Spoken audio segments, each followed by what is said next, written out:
Kita ke informasi yang pertama, pemirsa. Komisi Pemilihan Umum Kabupaten Muara Enim melibatkan ratusan orang sebagai petugas pelipatan surat suara Pilkada Muara Enim. Setiap petugas diberikan upah 250 per lembar surat suara yang dilipat. Asrul Sani 96. Komisi Pemilihan Umum Kabupaten Muara Enim melibatkan ratusan orang sebagai petugas pelipatan surat suara Pilkada Muara Enim.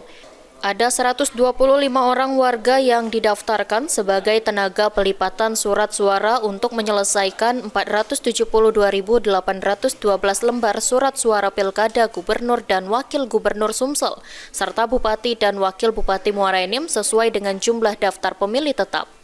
Dari hasil pelipatan surat suara, setiap warga mendapatkan upah Rp250 dari setiap lembar surat suara. Angka tersebut belum termasuk pajak PPh dan PPN. KPU Muara Enim sendiri menargetkan bisa menyelesaikan pelipatan dan penyortiran surat suara maksimal 4 hari ke depan. Untuk tenaga itu alhamdulillah ya, antusiasnya besar 125 hari ini, 125 orang.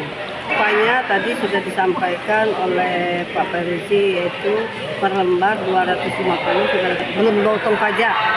Untuk target KPU itu 4 hari. Penyortiran sendiri digunakan untuk mengecek surat suara yang rusak atau tak layak pakai, agar bisa diajukan ke KPU Sumatera Selatan dan KPU Pusat jika ada penambahan. Mardiansyah, PAL TV.